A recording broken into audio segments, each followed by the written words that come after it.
Hey bike farmers, thanks for clicking in. Got myself a felt road bike with a gazillion miles on it. The handlebar tape is all worn out. I've had it in before. I think this thing has had like 2 or 3 bottom brackets replaced. I don't do it here because it's a felt thing. They have to go all the way back to Madison where they bought it. This bike has been nothing but troubles. I don't know. I think Felt's a great brand, but whatever was happening this year with this design and this bike, it just sucks. Anyway, it came in on Saturday when I wasn't around, and it came in because you can press this shift lever and absolutely nothing happens, which means broken cable. And then it is definitely all twisted up and nasty, and it's an internal cable routing, and I'm scared to death of how this is gonna go. It's either gonna be a nothing burger and I'm just gonna fix it real quick, or I'm gonna wrestle with this for 5 hours and it's gonna ruin my life and my day, and I'm gonna wanna die and quit forever. So anyway, you kick back and relax and watch me determine what actually happens. I shouldn't be making this video.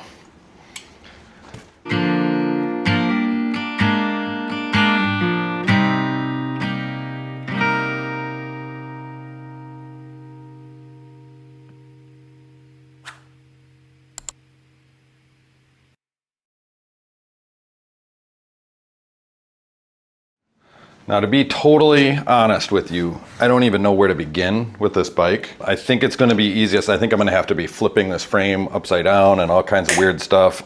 So I'm going to take the wheels off just to make it easier to handle. Oh, my watch. Oh, dropped a watch. Huh. The old Timex. It takes a licking. Keeps on ticking. Digital watch. Keeps on ticking. Takes a lick and keeps on ticking. That was great marketing. Yesterday, I was gonna go give blood because I'm such a good person. I was going to give blood because my son had a blood drive at the church because I'm such a good person. Anyway, I got there and the water main broke at the church, so it was canceled and we weren't able to get our appointments, and it was towards the end of the day. And so I said to the Red Cross guy, you know, who was like telling us what's all going on, he was very apologetic, and I'm like, hey, it's Miller time for you. And I was like, what an incredible marketing slogan. It's Miller time. That's the best one ever, right? Coke is it. That was really good. But it's Miller time. Anyway, takes a licking, keeps on ticking. That's another good one. Ooh, I almost broke my watch. All right, boys, let's flip her over. Check out the nether regions, huh? What do you say? How's she look upside down? You know what I'm saying? This is what we call no goo.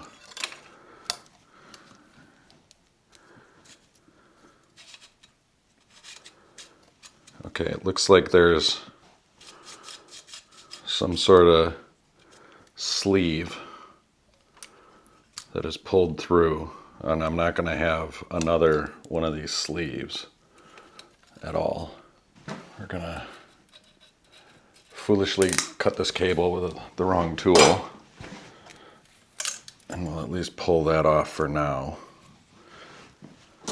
Okay, I'm going to just cut off the smooshy part. So this is good-ish. Okay, I don't want to pull this through one way or the other.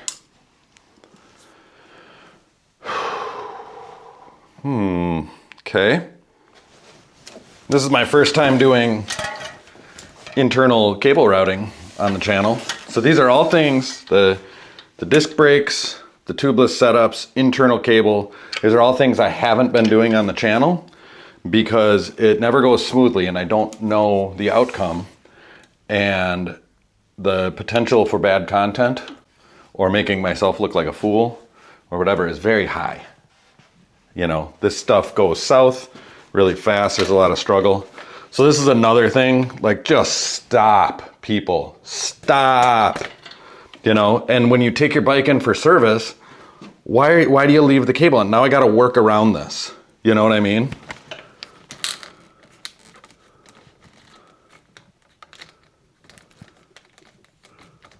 Yeah. So I'm already getting frustrated. These pretzels are making me thirsty. Okay, it's the top one. Okay, and then there's a sleeve. Okay, I'll get you in here. Hard to see because the stupid lock's in the way, but the housing, goes in there, and there's a stop in the frame. Okay, and then here's a plastic sleeve right here that goes through the frame and comes out the other end. We saw it before in the nether regions. So we don't want to pull that through. So we're going to pull the cable out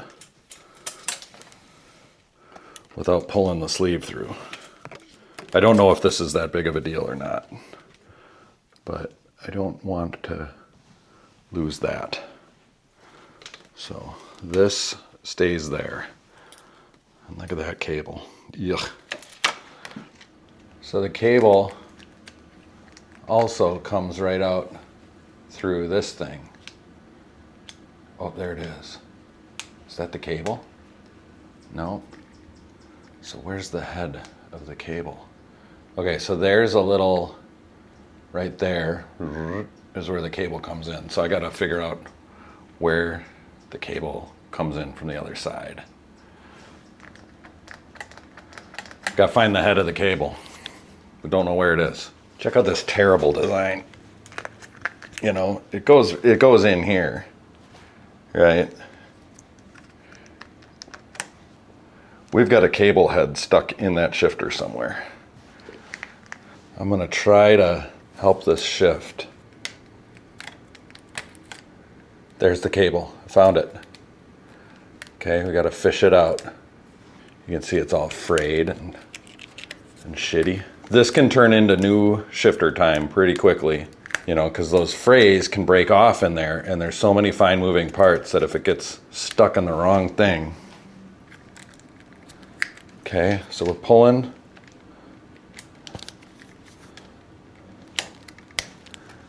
Oh man. Can you see all that? Yeah, you can see how that lever's not really doing its thing.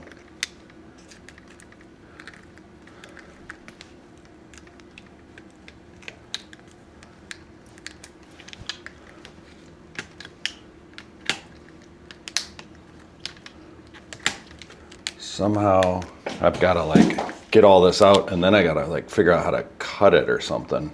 All right, told you it was going to go south.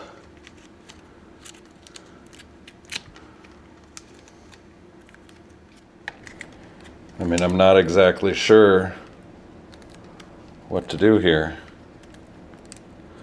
On one hand, I like having these here because I have something to grab onto. On the other hand, I need to trim it because it's just going to make things worse.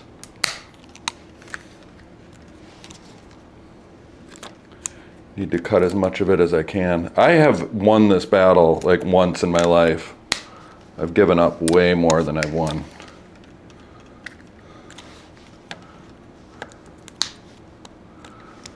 All right, we're gonna try to get it to shift again.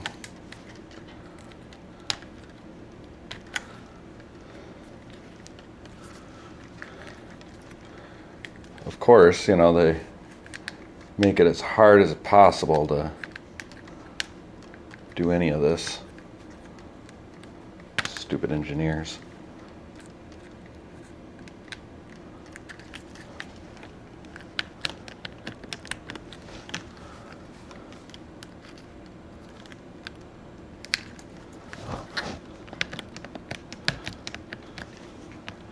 Oh, there it is. There's the head. Ha ha!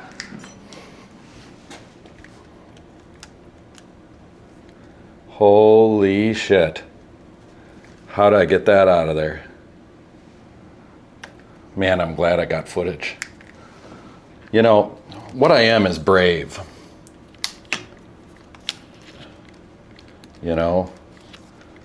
To make video of this, I usually fail. Okay, but why isn't the shifter working?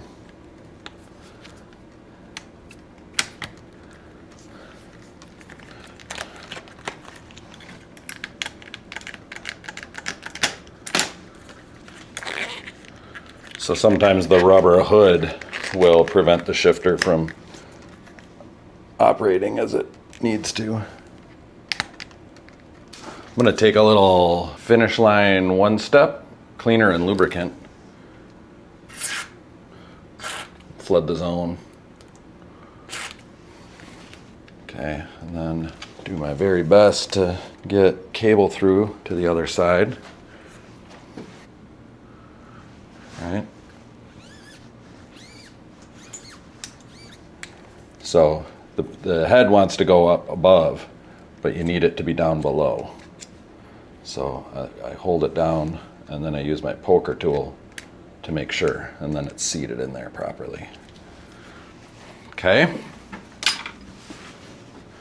Okay, I'm gonna grab the cable from behind here, and it's pulling one way, and for some reason, there we go. We win. My God, who'da thunk? But, my friends, the battle has just begun. Here's the little sleeve. And we're gonna hope, okay, it feels like it found the housing.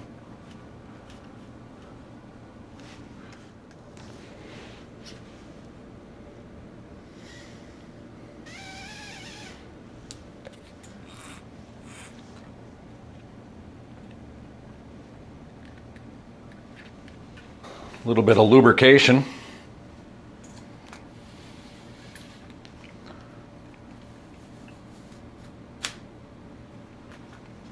Hot dog. And then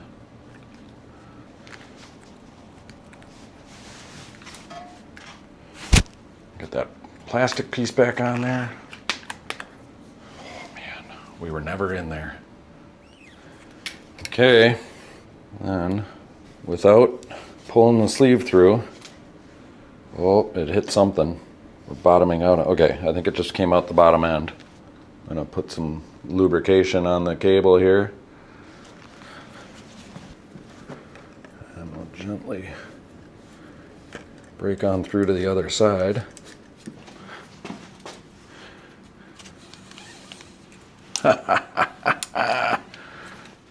Remove this old piece. Yeah, cut it clean before pulling it through, just to be safe. And even that wasn't safe. Look at that. It's all fringy, frizzle fried, frayed. I'm afraid it's been frayed. And then this, which serves no purpose at all, but for safekeeping.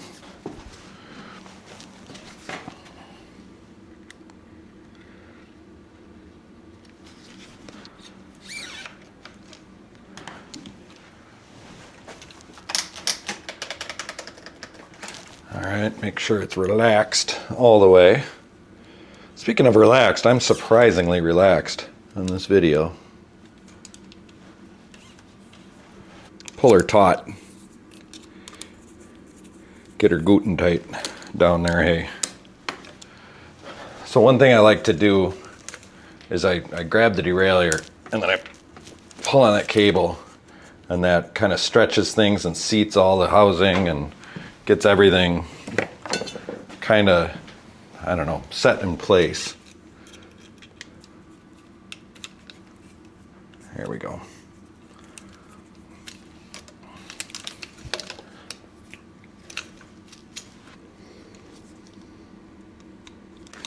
Oh, dropped a cable tip. I've got the Super Pinchy 7 in my hands. Park Tool SP7, which has actually been a kind of a hero tool in this video.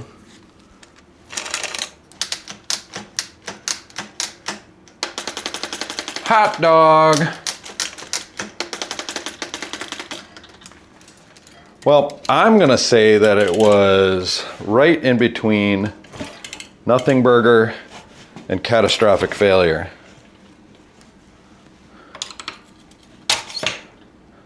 It's a through axle bike, so that's good. I don't have to be whining and complaining about these disc brakes too much. These are mechanical disc brakes, which are way better than hydraulic disc brakes. You know, I mean, that's got plenty of modulation. It feels really good. And it's, I don't know, 473,000 times easier to work on than hydraulic brakes. So fight me. Hey, you want to know what I really think?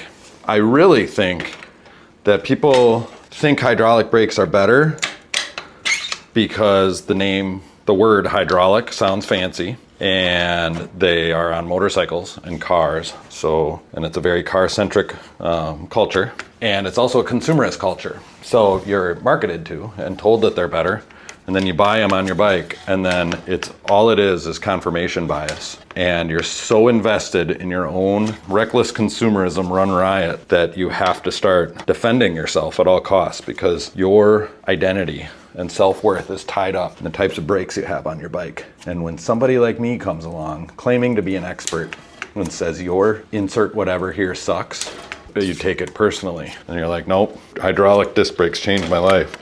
But these are Rever, MCX1 Rever. Never heard of them. Anybody ever heard of those? MCX1 Rever brakes. Rever MCX1s? They look like Tektro Spires, which I've used on bikes, and they're amazing.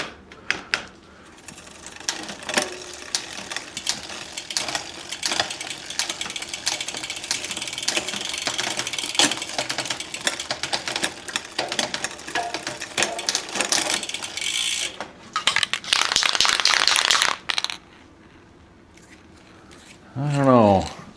I'm not gonna touch that chain. I was gonna lube it, but they seem to have it. It doesn't seem dry or anything. And it seems to be how they like it or something, because it's not that dirty. And it's just shifting really well. Maybe a little tight.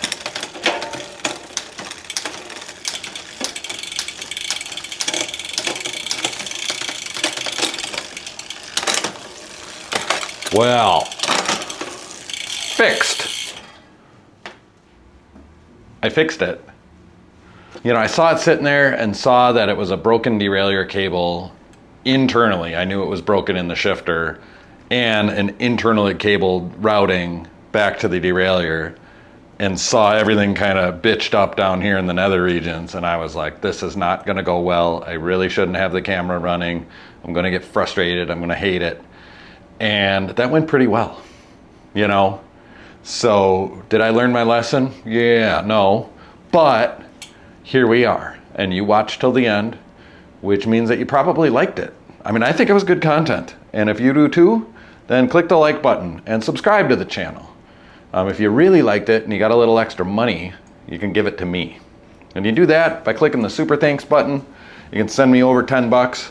I run across the street, I'll get, well, 2/3 of an order of tacos campechanos for 10 bucks. Send 15. That's a whole order of tacos campechanos, steak, chorizo tacos. They're like street tacos, but from the restaurant. It's the best tacos ever. I've had people come in and visit, and they've gone over there and they're like, holy shit, they really are that good. So anyway, send me some supers. And you know, if you are really into the channel and really want to support this stuff, and videos like this, join the channel. You can do it right here instead of going to Patreon, and be a member. Become a member. You'll get a little star by your name. You can ask me questions in the comments. If I see the star by your name, I'm very, very likely to answer. I don't catch all of the comments, but most of the time, like at least within the first day or two of the video coming out, I'll see your comment, and I can reply to your questions. That's the main benefit. Yeah, I guess the number one thing you can do for yourself is click that notification bell so you and your bikes can stay tuned.